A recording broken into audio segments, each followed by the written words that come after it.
1950년 6월 24일. 영수야, 밥 좀 많이 먹어라. 요새 너무 말랐구나. 하시면서 제 밥그릇에 반찬을 더 올려주셨어요. 그날이 토요일이었나요? 저녁 식사 시간이었습니다. 어머니가 늘 그랬듯이 저는 배가 불러서 엄마, 저 배불러요. 이제 나가서 놀아도 돼요? 했죠. 형이 영수야, 형이랑 같이 나가자. 오늘 반딧불이 많이 날 것 같은데 하더군요. 지금 생각해보니 그게 우리 가족이 함께한 마지막 저녁이었어요. 그날 밤 아버지와 어머니가 작은 목소리로 이야기하시는 게 들렸습니다. 여보, 윗지방에서 요새 이상하답니다. 군인들이 많이 보인다고. 설마 전쟁이라도 날까봐 그래요? 하는 소리가 들렸어요. 그때만 해도 전쟁이 뭔지도 잘 모르는 10살짜리였는데 다음날 새벽 갑자기 엄청난 소리에 잠에서 깼습니다. 사이렌 소리였어요. 그런 소리는 처음 들어봤는데 정말 무서웠습니다. 집이 흔들릴 정도로 큰 폭발음도 계속 들렸고요. 엄마, 저 소리가 뭐예요? 하고 울먹였더니 어머니가 영수야, 무서워하지 마라. 엄마가 여기 있잖니 하시면서 저를 꽉 안아주셨어요. 아버지가 벌떡 일어나시더니 여보, 당장 아이들 챙겨요. 피난을 떠나야겠소. 하셨습니다. 피난. 그때 처음 들어본 말이었어요. 어머니는 피난이라니요? 이 집을, 우리가 살던 모든 걸 하시며 울먹이셨습니다. 급하게 짐을 쌌어요.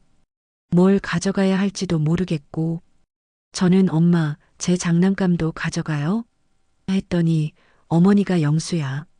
장난감은 다음에 더 중요한 것만 가져가자 하시더군요. 그런데 형이 영수야. 내가 내 인형 하나만 가방에 넣어줄게 하면서 제가 제일 좋아하는 장난감을 챙겨줬어요. 어머니는 우리 가족 사진을 보시더니 이 가족 사진은 꼭 가져가야겠어 하시면서 조심스럽게 가방에 넣으셨습니다. 오전 7시쯤 집을 나섰는데 온 마을 사람들이 다 나와 있더라고요. 모두들 큰 짐보따리를 지고 어디론가 향하고 있었습니다. 영호야, 영수 손 놓치지 말고 어머니도 잘 챙겨드려 아버지가 말씀하시니까 형이 제 손을 꽉 잡더군요. 영수야, 형 손 꽉 잡아 했어요. 그렇게 걷기 시작했습니다. 끝이 보이지 않는 사람들의 행렬. 할머니, 할아버지, 어른들, 아이들, 심지어 갓난아기를 업은 어머니들까지 모든 사람들이 고향을 버리고 남쪽으로 가고 있었어요. 저는 다리가 아파서 형아, 언제까지 걸어야 해요? 벌써 다리가 아파요 했더니 어머니가 영수야, 조금만 참아라. 안전한 곳에 가면 쉴 수 있어 하셨어요. 그런데 계속 폭발음이 들렸어요. 형이 아버지, 저기 저 연기는 뭐예요? 했더니 아버지가 침울한 표정으로 우리 마을에서 나는 연기 같구나 하시더군요. 오후 3시쯤 됐을까요? 한강의 작은 다리에 도착했습니다. 그런데 사람이 너무 많았어요. 좁은 다리를 건너려는 사람들로 인산인해였습니다. 여보, 아이들 손 놓치지 마시오. 사람이 너무 많아서 위험해 아버지가 말씀하셨어요. 사람들이 서로를 밀치면서 빨리 건너려고 했거든요. 저는 무서웠어요. 형아, 무서워요. 사람이 너무 많아요 했죠. 그런데 바로 그때 하늘에서 무시무시한 소리가 들렸습니다. 비행기 소리였어요. 누군가가 폭격기다. 모두 조심해. 하고 소리쳤습니다. 사람들이 더욱 급해졌고 다리 위는 완전히 아수라장이 됐어요. 빨리 다리를 건너야 해. 서둘러. 아버지가 다급하게 말씀하셨습니다. 바로 그때였어요. 엄청난 폭발이 일어났습니다. 다리 근처에 폭탄이 떨어진 거예요. 순간 눈앞이 하얘졌고 귀가 먹먹했습니다. 연기와 먼지가 사방을 덮었어요. 모두 엎드려. 아버지의 목소리가 들렸고, 영수야. 어머니가 부르시는 소리도 들렸습니다. 영수야, 영수야. 형이 제 이름을 부르는 소리도. 그런데 연기가 거치고 나니 저는 혼자 다리 위에 서 있었습니다. 가족들이 보이지 않았어요. 엄마, 형아, 어디 계세요? 저는 울면서 소리쳤습니다. 엄마, 형아, 아빠, 어디 가셨어요? 영수 여기 있어요. 아무리 찾아도 보이지 않았습니다. 다른 피난민들은 계속 다리를 건너가고 있었는데 저만 혼자 그 자리에 서서 가족을 찾고 있었어요. 그때 바람에 날린 종이 하나가 제 발 앞에 떨어졌습니다. 그게 우리 가족 사진이었어요. 그런데 반쪽만 남아 있었습니다. 찢어져서 반쪽만. 제가 사진을 주워들고 보는데 거기에 어머니와 제 모습만 남아 있더라고요. 아버지와 형의 모습은 사라져 버렸습니다. 저는 그 반쪽 사진을 꽉 쥐고 울었어요. 엄마, 이게 우리 사진. 어떻게 여기에? 10살짜리가 뭘 알겠어요. 그냥 가족들이 어디론가 가버렸다는 것만 알 수 있었죠. 그렇게 제 70년의 기다림이 시작된 거였습니다. 다리에서 가족과 헤어진 후 저는 한참을 그 자리에 서서 울었습니다. 다른 피난민들이 꼬마야, 여기 있으면 위험하다. 빨리 가야지 하면서 저를 데려가려 했지만 저는 싫어요. 우리 엄마 기다려야 해요. 하면서 버텼거든요. 그런데 또 폭격 소리가 들리니까 한 아주머니가 제 손을 잡고 얘야, 정말 위험해. 엄마는 나중에 찾으면 되니까 일단 여기서 나가자 하시더군요. 그렇게 다른 피난민들과 함께 남쪽으로 걸었습니다. 밤이 되어서는 길가에서 잤어요. 하늘을 이불 삼아서. 그때만 해도 엄마가 금방 찾으러 올 줄 알았거든요. 며칠을 그렇게 걸었을까요? 부산에 도착했습니다. 거기서 처음 피난민 수용소라는 걸 봤어요. 큰 천막들이 줄지어 서 있고 그 안에 수많은 사람들이 살고 있었습니다. 수용소 관리하시는 분이 저를 보더니 이 아이는 부모가 어디 있지? 하시더라고요. 저는 피난 오다가 잃어버렸어요. 곧 찾으러 오실 거예요 했습니다. 그럼 일단 여기서 기다리자. 새로 오는 사람들 명단을 매일 확인해서 가족이 오면 연락해 줄게 하시더군요. 그렇게 수용소 생활이 시작됐습니다. 한 천막에 대여섯 가족이 살았는데 저는 혼자였으니까 구석진 자리에 작은 이불 하나 깔고 지냈어요. 처음엔 매일 아침마다 새로 온 사람들 명단을 확인하러 갔습니다. 김두만, 정순례, 김영호. 혹시 이 이름들 있나요? 했죠. 매번 없다는 대답만 들었지만요. 수용소에는 저처럼 가족을 잃은 아이들이 많았어요. 다들 비슷한 처지라 서로 위로가 되기도 했습니다. 그 중에 철수라는 친구가 있었는데 얘도 형이랑 헤어졌다고 하더라고요. 영수야, 우리 형들 다 살아있을 거야. 전쟁 끝나면 꼭 찾으러 올 거야. 철수가 그러면 저도 그래. 우리 형 영호도 꼭 찾으러 올 거야 했습니다. 밥은 하루에 2번 줬어요. 미군들이 주는 옥수수 가루로 만든 죽이었는데 처음엔 맛이 이상해서 먹기 힘들었어요. 그래도 안 먹으면 배가 고프니까 어쩔 수 없이 먹었죠. 가끔 구호 물품도 나눠줬어요. 미제 과자나 초콜릿. 그런 걸 받으면 정말 기뻤습니다. 그런데 그럴 때마다 우리 형이랑 같이 먹으면 좋을 텐데 생각이 났어요. 밤에는 많이 울었습니다. 다른 아이들 안 보이게 이불을 뒤집어 쓰고 그 반쪽 사진을 보면서 엄마, 영수 여기 있어요. 빨리 데리러 와주세요 하면서 울었어요. 한 달이 지나고 2달이 지나도 가족 소식은 없었습니다. 그런데 어느 날 수용소 관리하시는 분이 저를 부르더니 영수야, 내가 찾는 가족 중에 김영호라는 이름으로 등록된 사람이 있다 하시는 거예요. 정말 깜짝 놀랐어요. 정말요? 우리 형이요? 했더니 그런데 나이가 좀 다르네.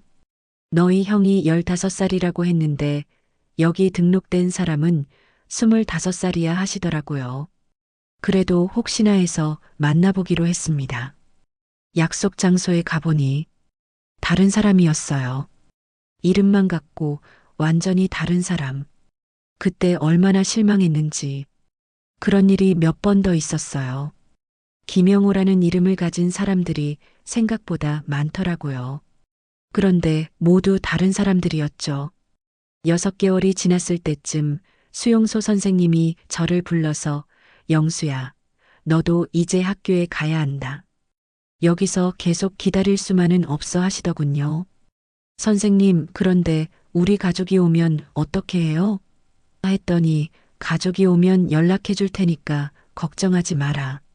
그런데 너도 공부를 해야지. 내가 자라서 가족을 찾으려면 글도 알아야 하고 힘도 길러야 해 하시더라고요. 그렇게 수용소 안에 있는 임시학교에 다니기 시작했습니다. 교과서도 없고 연필도 부족했지만 그래도 다른 아이들과 함께 공부하니까 조금은 마음이 나아졌어요. 선생님은 피난민 출신 대학생이었는데 정말 친절하셨어요. 영수야, 공부 열심히 해서 나중에 가족 만나면 자랑할 수 있게 하자 하시면서 저를 많이 도와주셨습니다. 1년이 지났습니다. 전쟁이 끝났다는 소식이 들렸어요. 사람들이 이제 고향으로 돌아갈 수 있다고 기뻐했습니다. 저도 이제 우리 가족도 집으로 돌아가서 저를 찾을 거야 생각했어요. 그런데 돌아가는 사람들은 있었지만 저를 찾으러 오는 사람은 없었습니다. 2년이 지나고 3년이 지나도 아무 소식이 없었어요. 그때쯤 되니까 다른 아이들은 하나둘씩 가족을 찾거나 다른 곳으로 입양을 갔습니다. 수용소에 남은 아이들이 점점 줄어들었어요. 철수도 어느 날 영수야, 나 서울로 간다. 거기서 형 찾아볼 거야 하면서 떠났습니다. 너도 같이 가자 했는데 저는 아니야. 나는 여기서 기다릴 거야. 우리 가족이 나를 찾으러 올 테니까 했거든요. 하지만 마음 한구석에서는 알고 있었어요. 이렇게 기다리기만 해서는 안 된다는 걸. 제가 15살이 됐을 때였어요. 수용소 관리하시던 분이 저를 부르더니 영수야, 너도 이제 나이가 들었으니까 앞으로 어떻게 살지 생각해 봐야 한다.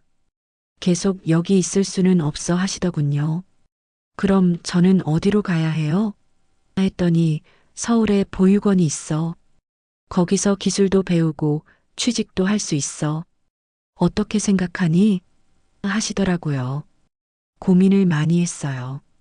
여기를 떠나면 가족이 저를 찾으러 와도 못 찾을 텐데. 그런데 계속 여기 있을 수도 없고 결국 서울로 가기로 했습니다. 떠나기 전날 밤 그 반쪽 사진을 보면서 혼자 말했어요. 엄마, 형아, 영수가 서울로 갑니다. 거기서 더 열심히 찾아볼게요. 그러니까 꼭 살아계세요. 꼭 만날 수 있을 거예요. 서울로 가는 기차에서 창밖을 보면서 생각했어요. 이제 정말 혼자구나. 하지만 포기하지는 않을 거야. 언젠가는 꼭 만날 거야. 그렇게 부산을 떠났습니다. 5년 동안 살았던 수용소를 그리고 새로운 삶을 위해 서울로 향했어요. 그때만 해도 이 길이 70년이나 계속될 줄은 몰랐습니다. 1955년 봄 15살이 된 저는 서울 마포구에 있는 보육원에 들어갔습니다. 희망의 집이라는 이름이었어요. 거기서 저와 비슷한 처지의 아이들 80명 정도가 함께 살았습니다. 보육원장 김 선생님은 정말 좋은 분이셨어요. 첫날 저를 보시더니 영수야, 이제 여기가 내 집이다. 열심히 공부하고 기술도 배워서 훌륭한 사람이 되자 하시더군요. 그런데 저는 첫날부터 김 선생님께 말씀드렸어요. 선생님, 저는 가족을 찾아야 해요. 그러니까 만약에 김영호, 김두만, 정순례 이런 이름으로 찾으러 오는 사람이 있으면 꼭 연락해 주세요. 그럼 물론이지. 그런데 영수야, 가족을 찾는 것도 중요하지만 내 자신이 먼저 건강하고 훌륭하게 자라야 한다. 그래야 가족을 만났을 때 자랑스러운 모습을 보여줄 수 있어 하시더라고요. 보육원에서는 오전에는 공부를, 오후에는 기술 교육을 받았어요. 저는 목공일을 배웠습니다. 나무를 다듬어서 가구를 만드는 일이었는데 처음엔 어려웠지만 재미있었어요. 영수야, 손재주가 좋구나. 이 일 열심히 배우면 나중에 좋은 직장도 구할 수 있어. 목공 선생님이 칭찬해 주시면 기분이 좋았습니다. 밤에는 여전히 그 반쪽 사진을 보면서 가족을 그리워했어요. 다른 아이들이 잠든 후에 혼자 달빛 아래서 엄마, 형아. 영수가 서울에서 열심히 살고 있어요. 빨리 찾으러 와주세요 하고 속삭였죠. 주말에는 서울 시내를 돌아다니면서 가족을 찾았어요. 시장에도 가보고 역에도 가보고 혹시나 해서 김영호 씨 아세요? 키가 이만하고 15살쯤 됐을 텐데 하고 물어봤지만 아는 사람은 없었어요. 그러던 중에 좋은 일이 생겼어요. 보육원에서 가족 찾기 신청서라는 걸 써주신 거예요. 적십자사에서 하는 일이었는데 실종된 가족의 정보를 등록해 두면 나중에 연락이 올 수도 있다고 하시더라고요. 김두만, 1905년생 추정, 농업, 경기도 거주. 정순례, 1910년생 추정, 주부. 김영호, 1935년생 학생. 하나하나 적어서 냈습니다. 정말 간절한 마음으로요. 3년이 지나 제가 18살이 됐을 때 보육원을 나와서 독립하게 됐어요. 목공 기술을 배웠으니까 가구 공장에서 일할 수 있었거든요. 청계천 근처의 작은 가구 공장에 취직했습니다. 월급은 많지 않았지만 제 힘으로 번 첫돈이라서 정말 뿌듯했어요. 공장 근처 판잣집에서 자취를 시작했습니다. 방 한 칸에 부엌이라고 할 것도 없는 정말 작은 집이었지만 제 집이었어요. 첫날 밤에 그 반쪽 사진을 벽에 붙여놓고 엄마 영수가 이제 어른이 됐어요. 혼자서도 잘 살 수 있어요. 그런데 그래도 보고 싶어요 했습니다. 일하면서도 가족 찾기는 계속했어요. 월급을 받으면 일부는 생활비로, 일부는 저축하고 나머지는 가족 찾기에 썼어요. 신문에 광고도 내보고 방송국에도 편지를 써봤습니다. 6.25 전쟁 때 헤어진 가족을 찾습니다. 김영호 형, 김두만 아버지, 정순례 어머니. 혹시 기억하시는 분은 연락 부탁드립니다. 이런 광고였어요. 그런데 연락이 오긴 왔어요. 그런데 대부분 사기꾼들이었습니다. 아, 내가 그 사람 알아. 그런데 정보료를 줘야 알려줄 수 있어. 이런 사람들. 한 번은 정말 믿을 만한 사람이 연락을 왔어요. 김영호라는 사람이 인천에 있다고 하더라고요. 일요일에 급히 인천까지 가서 만났는데 전혀 다른 사람이었어요. 이름만 같고 완전히 다른 사람. 그때 정말 많이 실망했어요. 집에 돌아와서 한참을 울었습니다. 이렇게 계속 찾아도 만날 수 있을까? 혹시 다 돌아가신 건 아닐까? 하는 생각이 들었어요. 그런데 며칠 후에 공장 사장님이 저를 부르시더니 영수야, 너 가족 찾는다고 들었는데 포기하지 마라. 세상이 아무리 넓어도 가족은 가족이야. 언젠가는 꼭 만날 수 있을 거야 하시더군요. 21살 때였어요. 중매로 좋은 사람을 만나게 됐습니다. 순자라는 여자분이었는데 정말 착하고 예쁜 분이었어요. 처음 만났을 때 제가 말했어요. 저는 전쟁 때 가족을 잃었어요. 그래서 지금도 계속 찾고 있습니다. 만약 저와 결혼하시면 제가 가족을 찾는 것도 함께 해주셔야 해요. 순자는 당연하죠. 가족을 찾는 게 나쁜 일인가요? 저도 도와드릴게요 하더라고요. 그때 정말 고마웠어요. 1961년에 결혼했습니다. 작은 결혼식이었지만 정말 행복했어요. 그런데 결혼식 날 주례를 서주신 목사님이 신랑의 가족분들은 모두 어디 계신가요?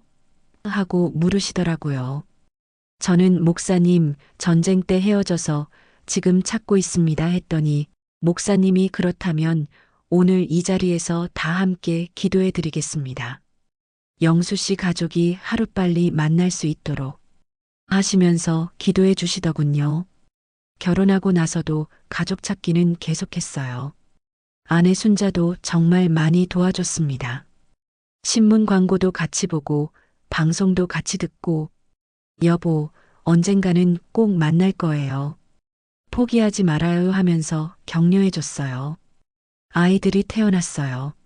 첫째 딸 미영이, 둘째 아들 준수. 정말 예쁘고 건강한 아이들이었습니다. 미영이가 5살 됐을 때 제게 물어보더라고요. 아빠, 우리 할아버지, 할머니는 어디 계세요? 그때 제가 뭐라고 대답해야 할지 모르겠더라고요. 미영아, 할아버지, 할머니는 아주 먼 곳에 계셔서 지금 만날 수가 없어. 하지만 아빠가 열심히 찾고 있으니까 언젠가는 꼭 만날 수 있을 거야 했습니다. 그럼 할아버지, 할머니가 우리를 보러 오시면 좋겠어요. 미영이가 그러면 마음이 정말 아팠어요. 준수도 자라면서 똑같은 질문을 했어요. 아빠, 왜 우리는 할아버지가 없어요? 다른 친구들은 다 있는데. 준수야, 우리 할아버지도 계셔. 다만 지금 만날 수가 없을 뿐이야.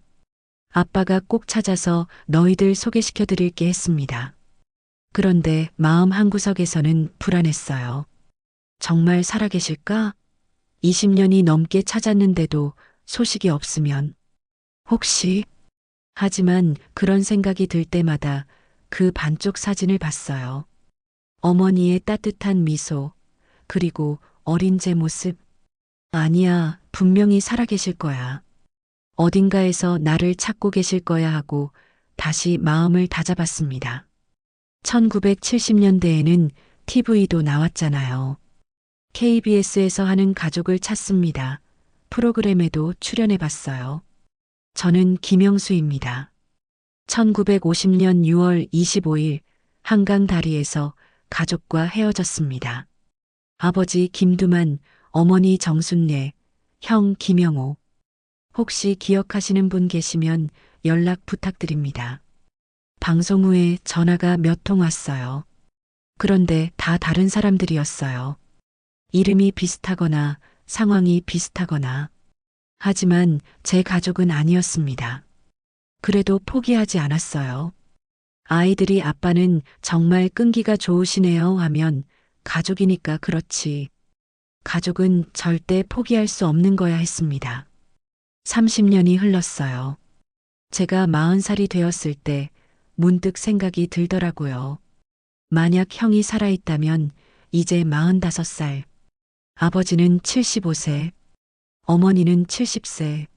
나이가 들면서 걱정이 더 많아졌어요.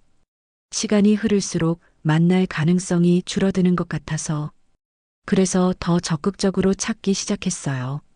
전국의 시청, 구청에 편지를 보내고 신문사에도 기사 요청을 하고 제발 한 번만 더 도와주세요. 30년을 찾았는데 아직도 만나지 못했어요. 시간이 별로 없어요. 이런 편지를 수없이 보냈습니다. 그런데 여전히 소식은 없었어요. 1980년 제가 40살이 되었을 때였어요. 벌써 가족과 헤어진 지 30년이 지났더군요. 30년. 정말 긴 시간이었습니다. 그때쯤 되니까 주변 사람들이 조금씩 다른 말들을 하기 시작했어요. 영수야, 이제 그만 좀 해라. 30년을 찾았는데도 안 나타났으면 아마 다 돌아가셨을 거야. 처형도 그런 말씀을 하셨어요. 영수야, 나도 너 마음 이해해. 하지만 이제 현실을 받아들여야 하는 거 아니야? 미영이, 준수도 다 컸는데. 아빠가 계속 그러면 애들이 어떻게 생각하겠어? 그런 말들을 들을 때마다 마음이 정말 아팠어요. 아, 사람들이 다 포기하라고 하는구나. 혹시 정말 내가 헛된 꿈을 꾸고 있는 건 아닐까? 하는 생각도 들었죠. 그런데 아내 순자는 달랐어요. 여보, 다른 사람들이 뭐라고 하든 상관없어요. 가족을 찾는 게 잘못된 일인가요? 당신이 포기하고 싶을 때까지 저는 계속 도와드릴게요. 정말 고마운 사람이었어요. 순자 없었다면 아마 중간에 포기했을지도 모르겠어요. 그런데 40대 후반에 큰 일이 생겼습니다. 제가 다니던 가구 공장이 문을 닫게 된 거예요. 갑자기 일자리를 잃게 됐습니다. 새 직장을 찾기도 쉽지 않았어요. 나이가 47이니까 어디서도 잘 안 뽑아주더라고요. 몇 달 동안 실업 상태였습니다. 그때 정말 힘들었어요. 생활비도 부족하고 아이들 학비도 걱정되고 그러니까 가족 찾기에 쓸 돈도 없어졌죠. 신문 광고도 못 내고 전화비도 아껴야 하고 준수가 고등학생이었는데 어느 날 저한테 와서 아빠, 우리 집이 어려운 거 맞죠? 저 아르바이트해서 용돈은 제가 벌게요 하더라고요. 그때 정말 미안하면서도 고마웠어요. 준수야, 미안하다. 아빠가 좀 더 능력이 있었다면 했더니 아빠, 그런 말씀 마세요. 우리 아빠는 세상에서 제일 훌륭한 아빠예요 하더군요. 다행히 반년 후에 작은 목공소에 취직할 수 있었어요. 월급은 전보다 적었지만 그래도 일이 있다는 게 감사했죠. 50대가 되면서 몸에도 이상이 오기 시작했어요. 위염도 생기고 허리도 아프고 병원에 가니까 의사가 스트레스를 너무 많이 받으시는 것 같은데요. 마음을 좀 편하게 가지세요 하더군요. 그때부터 생각이 좀 바뀌었어요. 아, 내가 아프면 안 되겠구나.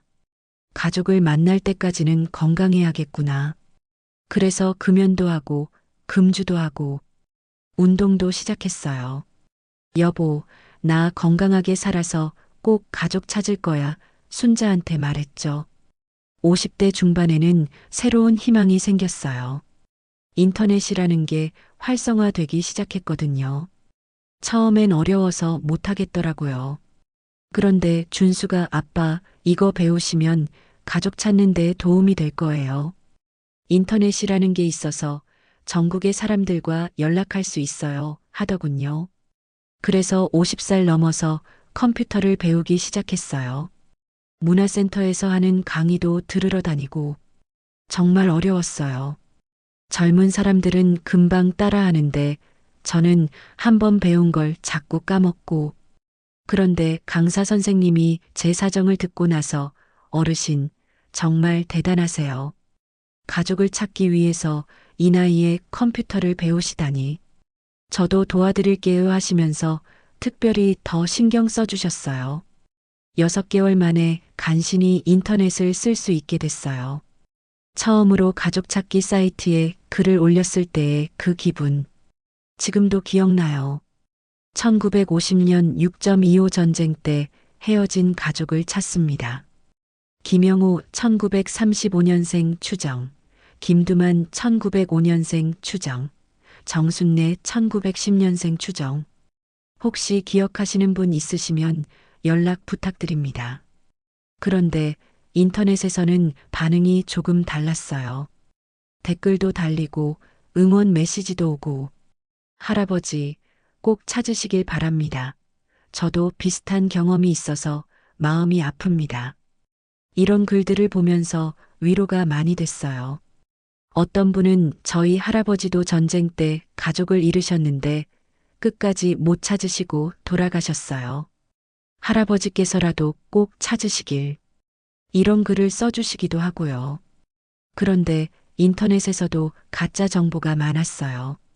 김영호 찾았습니다. 연락하세요.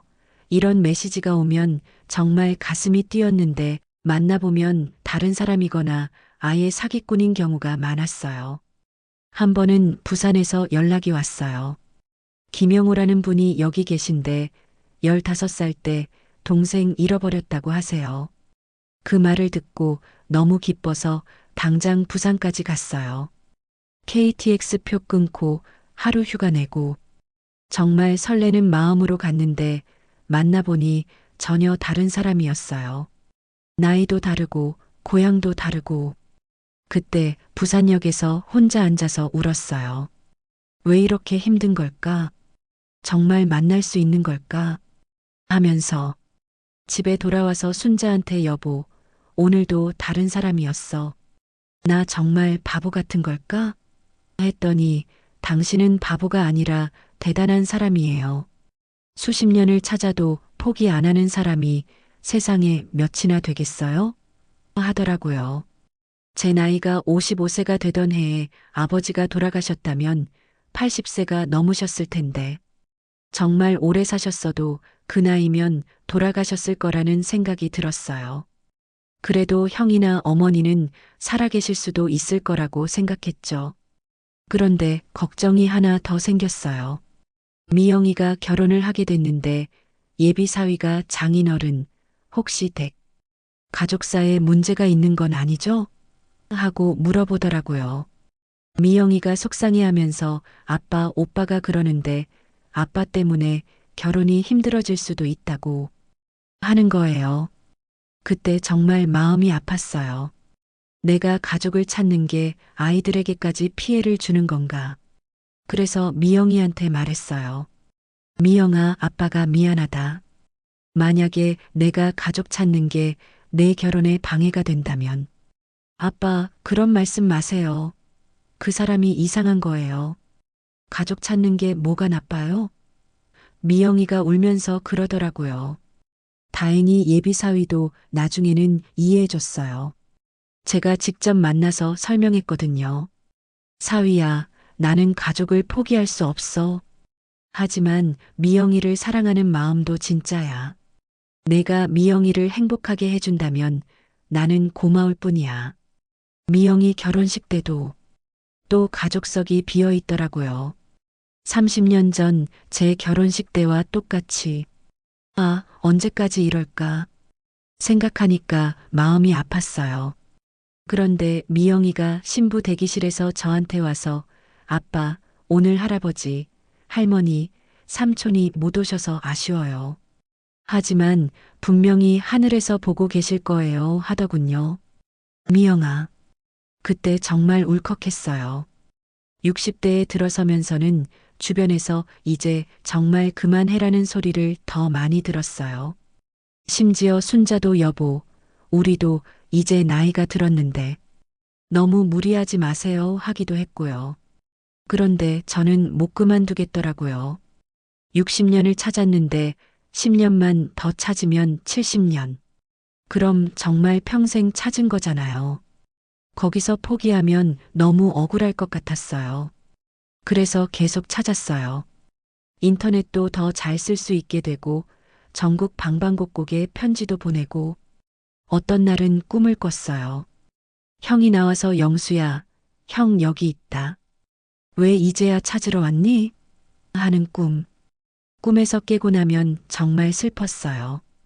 꿈이라는 게. 하지만 그런 꿈을 꿀 때마다 생각했어요. 아, 형이 어딘가에서 나를 부르고 계시는구나. 조금 더 찾아봐야겠다. 그렇게 60년이 흘렀습니다. 아직도 소식은 없었지만요. 2010년 제가 70세가 되었을 때의 일입니다. 벌써 가족과 헤어진 지 60년이 되는 해였어요. 60년. 정말 긴 세월이었습니다. 그 무렵 손자 지훈이가 대학생이 되었어요. 컴퓨터를 정말 잘하는 아이였는데 어느 날 저에게 와서 할아버지, 제가 도와드릴게요. 요즘은 SNS 일한 게 있어서 더 많은 사람들에게 알릴 수 있어요. 하더군요. SNS가 뭐냐? 했더니 사람들이 서로 소식을 나누는 거예요. 할아버지 이야기를 올리면 정말 많은 사람들이 볼 수 있을 거예요. 하더라고요. 그래서 지훈이가 도와줘서 SNS에 제 이야기를 올렸어요. 사진도 함께 올렸죠. 그 반쪽 사진과 함께 60년째 가족을 찾고 있는 할아버지의 이야기라고. 놀랍게도 반응이 정말 뜨거웠어요. 댓글도 수백 개가 달렸어요. 할아버지, 꼭 찾으시길 바랍니다. 눈물이 납니다. 저도 주변에 물어볼게요. 이런 글들이 올라왔어요. 심지어 신문사에서 연락이 왔어요. 할아버지, 기사로 써도 될까요? 해서 인터뷰도 했습니다. 기사가 나간 후에 정말 많은 연락이 왔어요. 대부분은 응원 메시지였지만 그 중에 몇 개는 혹시 아는 사람 같다는 내용들도 있었어요. 그런데 여전히 확실한 정보는 없었어요. 비슷한 이름, 비슷한 상황의 사람들은 있었지만 확실히 우리 가족이라고 할 만한 사람은 없었죠. 75세가 되던 해 건강이 좀 안 좋아지기 시작했어요.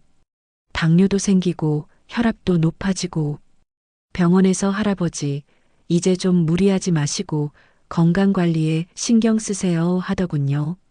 그때 순자가 여보, 이제 우리도 80이 다 되어 가는데 너무 무리하지 말아요 했어요. 그런데 저는 아직 10년이 더 남았어. 90까지는 찾아볼 거야 했습니다. 사실 마음 한편으로는 불안했어요. 정말 살아계실까? 70년이 되도록 연락이 없다는 건 혹시 정말 다 돌아가신 건 아닐까? 그런 생각이 들 때마다 그 반쪽 사진을 꺼내봤어요. 어머니의 따뜻한 미소, 그리고 어린 제 모습. 아니야, 분명히 어딘가에 계실 거야. 포기하면 안 돼. 2018년 제가 78세가 되었을 때였어요. 지훈이가 또 새로운 아이디어를 가져왔어요. 할아버지, 이번에는 유튜브에 영상을 올려볼까요? 요즘 사람들이 유튜브를 많이 보거든요. 유튜브가 뭐냐? 동영상을 올리는 건데 할아버지가 직접 나와서 이야기하시면 더 많은 사람들이 관심을 가질 거예요. 그래서 용기를 내서 영상을 찍었어요. 처음엔 정말 어색했어요. 카메라 앞에서 뭘 어떻게 말해야 할지. 안녕하세요. 저는 김영수라고 합니다. 올해 78세이고 1950년 전쟁 때 가족과 헤어져서 지금까지 68년 동안 찾고 있습니다. 떨리는 목소리로 이야기했어요. 그런데 이상하게도 카메라 앞에서 이야기하니까 더 간절해지더라고요. 형아, 어머니, 혹시 이 영상을 보고 계신다면 영수가 여기 있어요. 68년을 기다렸어요. 그러면서 울컥했어요. 영상이 올라간 후에 또 많은 반응이 왔어요. 그런데 이번에는 조금 달랐어요. 할아버지, 저희 할아버지도 비슷한 이야기를 하셨어요. 우리 아버지가 김영우라는 이름인데. 확인해 보겠습니다. 이런 구체적인 댓글들이 달렸어요. 그 중에 하나가 특별했어요. 부산에서 온 댓글이었는데 할아버지와 똑같은 이야기를 하시는 분을 알고 있습니다. 가슴이 뛰었어요. 지훈이가 할아버지, 이분한테 연락해 볼까요? 해서 바로 전화를 걸었어요. 여보세요? 유튜브에 댓글 달아주신 분 맞나요? 네, 맞습니다. 제가 아는 할아버지 한 분이 계시는데 그분도 동생을 찾고 계세요. 이름이 영수라고. 순간 온몸에 전기가 흐르는 것 같았어요.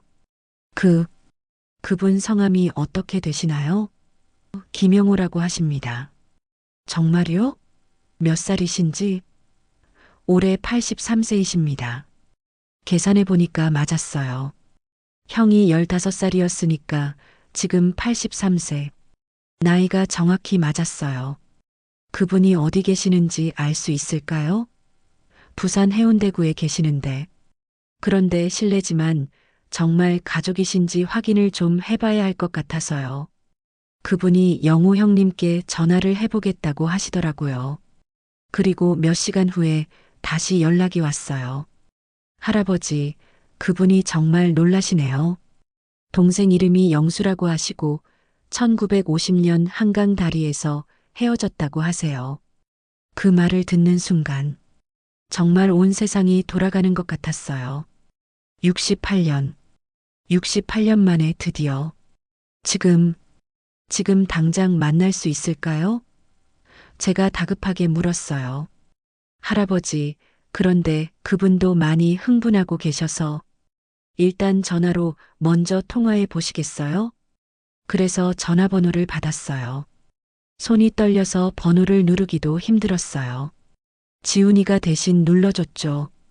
뚜루루루. 신호음이 울렸어요. 68년을 기다린 그 신호음. 여보세요? 낯선 듯 익숙한 목소리가 들렸어요. 여보세요? 혹시 김영우 형님이신가요? 전화 너머에서 잠깐 침묵이 흘렀어요. 그리고 너 혹시 영수냐? 그 순간 68년의 시간이 한순간에 사라졌어요. 형의 목소리. 나이가 들어서 많이 바뀌었지만 분명히 우리 형의 목소리였어요. 형님, 정말 형님이에요? 저는 울면서 소리쳤어요. 영수야, 형이 너를 68년 동안 찾았다. 형님도 우시는 것 같더라고요. 그때부터는 뭘 어떻게 이야기했는지 정확히 기억이 안 나요. 둘 다 너무 울어서 형님, 지금까지 어디 계셨어요? 영수야, 나도 너를 찾느라. 부산에서 68년을. 어머니는요? 아버지는요? 어머니는 10년 전에 돌아가셨어. 마지막까지 너를 찾으셨어. 아버지는 20년 전에. 그때 정말 많이 울었어요. 어머니, 아버지를 다시 볼 수 없다는 게, 그래도 형님이라도 살아계신다는 게 얼마나 감사한지. 형님, 저 지금 당장 부산으로 갈게요. 영수야, 너무 급하게 오지 마라. 78살인데 몸 조심해야지. 형님, 68년을 기다렸는데 하루도 더 못 기다리겠어요. 그날 바로 KTX 표를 예약했어요. 다음 날 아침 첫 차로 부산에 가기로 했습니다.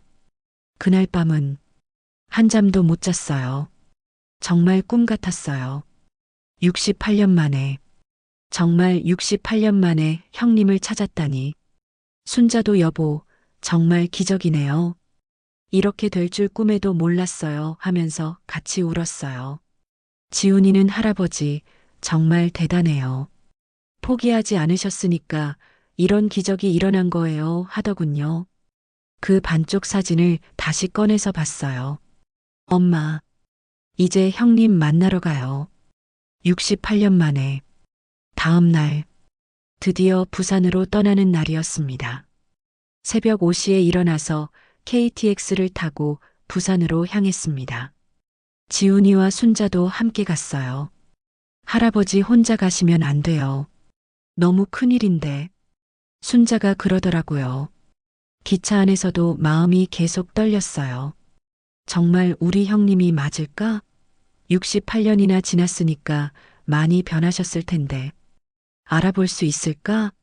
형님도 저를 알아보실까? 부산역에 도착해서 형님이 계신 곳으로 향했어요.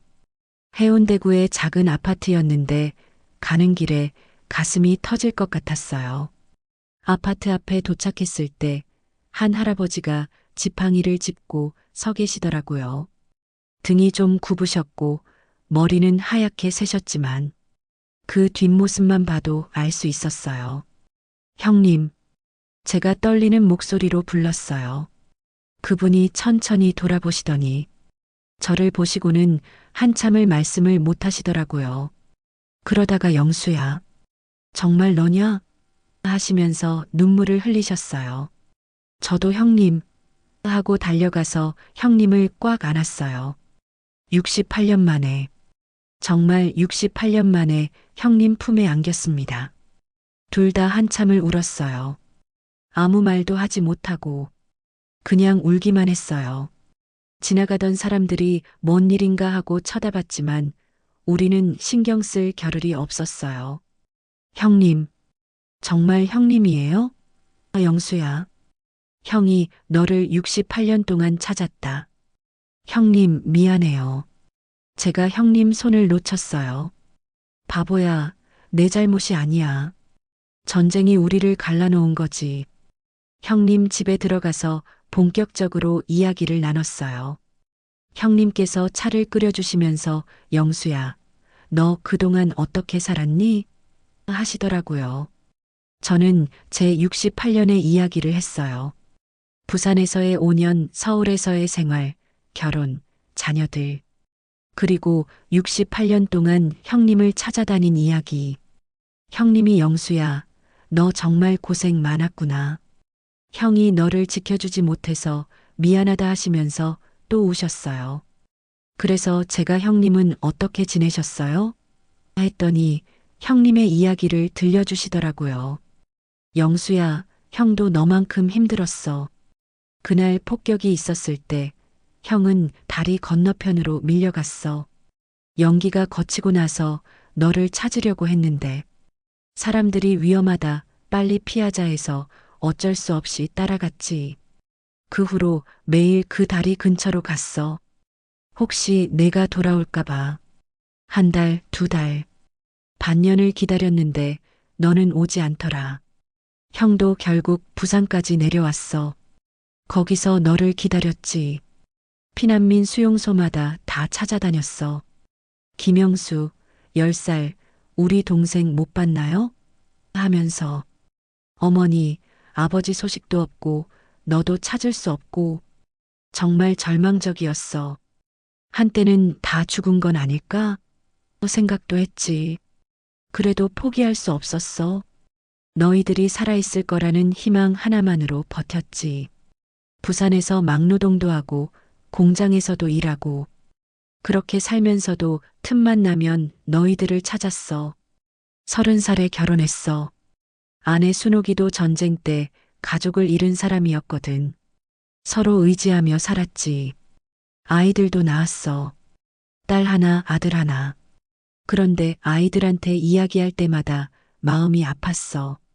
너희들 삼촌이 있는데 지금 어디 계신지 모르겠다 하면서 어머니가 부산에 오신 건 10년 후였어. 형이 찾아서 모셔온 거야. 그때 어머니가 얼마나 늙으셨던지. 형도 깜짝 놀랐어. 어머니는 오시자마자 영수는? 우리 영수는 어디 있니? 하시더라. 어머니 찾고 있어요. 꼭 찾아올게요 했지만 어머니는 돌아가실 때까지 너를 그리워하셨어. 마지막에 영수야. 엄마가 먼저 가는구나. 미안하다. 하시면서 그때 형이 얼마나 울었는지. 형님 이야기를 들으면서 저도 많이 울었어요. 형님도 저만큼 고생하셨구나. 어머니도 끝까지 저를 그리워하시다가 돌아가셨구나. 형님, 어머니 산소는 어디에 있어요? 영도에 있어. 내일 모시고 갈게. 네, 가서 인사드려야죠. 늦었지만 그날 밤은 형님 집에서 잤어요. 68년 만에 형님과 한 집에서 어린 시절로 돌아간 것 같았어요. 영수야, 자기 전에 이것 좀 봐라. 형님이 낡은 상자 하나를 꺼내시더라고요. 상자 안에는 제가 어렸을 때 가지고 놀던 장난감이 있었어요. 형님, 이게 어떻게? 그날 피난 갈 때 형이 주워온 거야. 혹시 나중에 만나면 주려고. 그 장난감을 보는 순간 정말 어린 시절이 생생하게 떠올랐어요. 형님과 함께 놀던 그때. 영수야, 형이 68년 동안 너를 얼마나 그리워했는지 아니? 매일 밤 기도했어. 우리 영수 건강하게 해주세요. 언젠가 꼭 만날 수 있게 해주세요 하면서 형님, 저도 매일 밤 형님 생각했어요. 우리 형 어디 계실까? 건강하실까? 하면서 다음 날 어머니 산소에 갔어요. 산 중턱에 있는 작은 묘소였는데 형님이 정성껏 가꾸고 계셨더라고요. 무덤 앞에 무릎을 꿇고 말씀드렸어요. 어머니, 영수 왔어요. 68년 만에. 늦게 와서 죄송해요. 그런데 이상했어요. 바람이 불더니 나뭇잎들이 살랑살랑 흔들리는 게 마치 어머니가 그래, 우리 영수 왔구나 하시는 것 같았어요. 형님이 영수야, 어머니가 얼마나 기뻐하실까. 돌아가시기 전에 영수만 찾으면 소원이 없겠다 하셨는데 하시면서 또 우셨어요. 아버지 산소도 갔어요. 아버지는 20년 전에 돌아가셨다고 하더라고요. 거기서도 한참을 울었어요. 아버지, 영수 왔어요. 형님 만났어요. 이제 우리 가족 다시 만났어요. 그날 오후에는 형님이 부산 시내를 구경시켜 주셨어요. 영수야, 여기가 형이 68년 동안 산 곳이야. 바다도 보고 가거라. 바다를 보면서 형님이 말씀하시더라고요. 영수야, 형이 매일 저 바다를 보면서 너를 그리워했어. 저 바다 건너편 어딘가에 내가 있을 거라고 생각하면서. 형님, 저도 서울에서 남산에 올라가서 남쪽을 바라보곤 했어요. 저쪽 어딘가에 형님이 계실 거라고 생각하면서 정말 신기했어요. 우리가 같은 마음으로 서로를 그리워하고 있었다는 게. 이틀을 부산에서 보내고 서울로 돌아왔어요. 형님과 헤어질 때도 울었어요.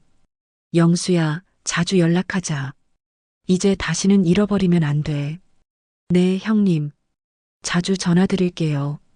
서울로 돌아와서도 마치 꿈 같았어요. 정말 형님을 찾은 게 맞나? 68년 만에. 그 후로는 자주 형님과 전화해요. 서로 안부도 묻고 어린 시절 이야기도 하고 정말 행복해요. 작년에는 형님이 서울로 올라오셨어요. 저희 집도 구경하시고 제 가족들도 만나시고 손자 지훈이가 할아버지, 큰할아버지가 정말 멋지세요. 하더라고요. 이제 저는 정말 행복해요. 68년을 기다린 보람이 있어요. 포기하지 않기를 정말 잘했어요. 형님과 만난 지도 벌써 2년이 지났어요. 지금 저는 80세, 형님은 85세입니다. 나이는 많이 들었지만 마음만은 어린 시절로 돌아간 것 같아요. 매주 형님과 전화를 해요. 길게는 1시간씩도 통화하죠. 형님과 주로 어떤 얘기를 하냐고요? 어린 시절 이야기를 많이 해요. 영수야, 너 기억나니? 여름에 개울가에서 물놀이 하던 거? 네, 형님. 그때 형님이 저 떨어뜨렸잖아요. 하, 맞다. 그때 내가 얼마나 울었던지. 그런 이야기를 하면 둘 다 웃게 되고 때로는 울게 되기도 해요. 잃어버렸던 시간들이 아쉽기도 하고 다시 이렇게 이야기할 수 있다는 게 신기하기도 하고 작년에는 형님이 서울로 올라오셔서 한 달 동안 저희와 함께 사셨어요. 정말 행복한 시간이었어요. 아침에 일어나면 형님이 먼저 일어나서 라디오 체조를 하고 계시더라고요. 영수야, 너도 와서 같이 해. 건강해야 더 오래 같이 있을 수 있어. 그래서 저도 형님과 함께 체조를 했어요. 80세, 85세 형제가 나란히 체조하는 모습. 순자가 사진을 찍어뒀어요. 형님과 함께 서울 시내도 구경했어요. 남산타워에도 올라가고 한강공원도 가고 남산타워에서 형님이 영수야, 여기서 부산 쪽을 바라보곤 했다고 했지? 네, 형님. 매년 몇 번씩은 여기 올라와서 남쪽을 바라봤어요. 형도 부산에서 매일 바다를 보면서 서울 쪽을 생각했어. 참 신기하지? 한강공원에서는 벤치에 앉아서 한참을 이야기했어요. 지나가는 사람들이 저 두 할아버지 정말 사이좋으시네 하고 말하는 게 들리더라고요. 형님이 영수야, 우리가 몇 살 때부터 형제였지? 태어날 때부터요. 그럼 앞으로 몇 년이나 더 형제할까? 평생요. 그러면서 둘 다 웃었어요. 제 가족들도 형님을 정말 좋아해요. 딸 미영이는 아빠, 큰아빠 정말 좋으시다. 아빠랑 똑같이 생기셨어 하고 아들 준수는 아버지, 큰 아버지께서 아버지보다 더 젊어 보이시는데? 해서 모두 웃었죠. 손자 지훈이는 형님을 증조할아버지라고 부르면서 정말 좋아해요. 증조할아버지, 어렸을 때 아빠 어땠어요? 지훈아, 내 할아버지는 어렸을 때부터 정말 착했어. 형 말을 잘 들었고, 그런 이야기를 들으면 저도 기분이 좋아요. 형님이 부산으로 돌아가시는 날, 정말 아쉬웠어요. 형님, 더 계시면 안 돼요? 영수야, 형도 부산에 가족들이 있잖아. 그래도 자주 올게. 네, 다음엔 제가 부산에 가서 한 달 살게요. 지금은 3개월에 한 번씩은 만나고 있어요. 제가 부산에 가기도 하고, 형님이 서울에 오시기도 하고, 부산에 갈 때마다 어머니, 아버지 산소에도 꼭 가요. 어머니, 아버지, 영수 또 왔어요. 형님이랑 잘 지내고 있어요. 걱정 마세요. 그러면 바람이 불면서 나뭇잎들이 흔들리는 게 정말 부모님이 대답해 주시는 것 같아요. 작년에는 정말 특별한 일이 있었어요. 형님의 증손자가 태어났거든요. 저에게는 증조카가 되는 아이죠. 그 아기를 처음 봤을 때 정말 신기했어요. 우리 가족이 이렇게 커졌구나. 68년 전에는 상상도 못했던 일이에요. 형님이 영수야, 이 아이한테 우리 이야기를 해줘야겠어. 가족이 얼마나 소중한지 절대 포기하면 안 된다는 걸 가르쳐 줘야지 하시더라고요. 맞아요, 형님. 이 아이가 커서 결혼하고 아이를 낳으면 우리 이야기는 계속 이어질 거예요. 건강도 많이 좋아졌어요. 형님을 만나고 나서 스트레스가 없어져서 그런지 병원에서도 할아버지, 요즘 정말 건강해지셨네요 해요. 순자도 여보, 요즘 정말 행복해 보여요. 68년 동안 찾다가 이제 마음 편해지셨죠? 해요. 정말 그래요. 마음이 정말 편해졌어요. 가끔 생각해 봐요. 만약에 제가 중간에 포기했다면 어떻게 됐을까? 30년 후에 포기했다면? 50년 후에 포기했다면? 그랬다면 형님을 영원히 못 만났겠죠. 그래서 이 이야기를 듣고 계신 모든 분들께 꼭 말씀드리고 싶어요. 절대 포기하지 마세요. 가족을 사랑하는 마음, 그 마음이 진짜라면 언젠가는 반드시 이루어집니다. 시간이 오래 걸려도 괜찮아요. 저처럼 68년이 걸려도 괜찮아요. 중요한 건 마지막까지 포기하지 않는 거예요. 그리고 지금 가족이 곁에 있는 분들은 정말 소중히 여기세요.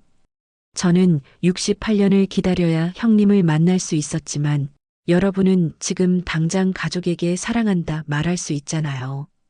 그게 얼마나 행복한 일인지 아세요? 그게 얼마나 감사한 일인지. 영수 이야기만 들으셨으니까 형으로서 몇 가지 더 말씀드리고 싶어서 이렇게 편지를 썼습니다.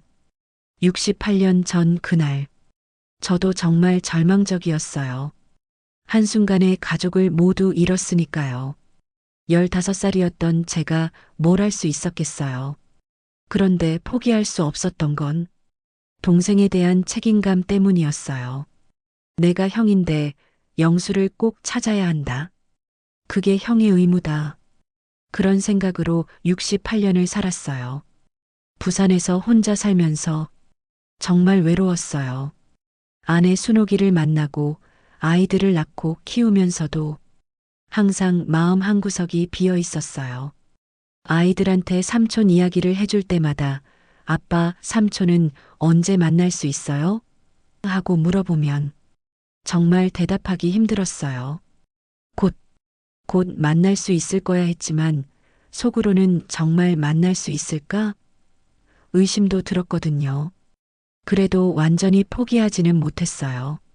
매년 6월 25일이 되면 그날을 떠올리며 영수야, 너도 나를 찾고 있겠지? 하고 혼자 중얼거리곤 했어요. 바다를 볼 때마다 영수가 저 바다 건너편 어딘가에 있을까? 생각했어요. 그런데 정말 서울에서 남산을 보며 저를 생각하고 있었더라고요. 신기하죠? 2년 전 그 전화를 받았을 때 저는 너무도 놀랐어요. 여보세요? 혹시 김영우 형님이신가요? 그 목소리를 듣는 순간 68년 전 10살 영수의 목소리가 들렸어요. 너 혹시 영수냐? 그렇게 물었을 때 정말 온몸이 떨렸어요. 형? 형님, 정말 형님이에요? 영수가 우는 소리를 들으면서 저도 68년 동안 참았던 눈물이 한꺼번에 쏟아졌어요. 다음 날 서울역에서 영수를 봤을 때 많이 늙었지만 여전히 우리 영수더라고요. 68년 전 그 어린 동생, 형님, 하고 달려오는 영수를 안았을 때 정말 꿈 같았어요. 이제 됐다. 이제 정말 됐다. 그런 생각이 들었어요. 영수가 어머니 산소에서 어머니, 영수 왔어요 하고 올 때 저는 속으로 어머니, 이제 안심하세요. 영수 찾았어요 했어요. 어머니가 돌아가시기 전에 영호야, 영수만 찾으면 소원이 없겠다 하셨는데 이제 정말 어머니 소원이 이루어진 거죠. 지금은 정말 행복해요. 매주 영수와 전화하고 3개월에 한 번씩은 만나고 85세에 이런 행복이 있다니 가끔 생각해요. 만약 우리 중 한 명이 먼저 세상을 떠났다면 어떻게 됐을까? 정말 아찔해요. 끝까지 살아있어서 서로 만날 수 있었던 게 얼마나 감사한지. 라디오를 듣고 계신 분들께 형으로서 말씀드리고 싶어요. 가족은 정말 소중한 거예요. 저희가 68년을 기다려서 만났듯이 지금 곁에 있는 가족들은 더더욱 소중한 거예요. 그리고 꿈을 포기하지 마세요. 저희처럼 늦게라도 이루어질 수 있어요. 지금은 죽어도 여한이 없을 것 같아요. 그리고 보고 싶은 어머니, 아버지를 하늘에 가면 꼭 보고 싶어요. 우리 동생도 나중에 오면 하늘나라에서 다 같이 행복하게 살고 싶어요. 시청해 주셔서 너무너무 감사드립니다.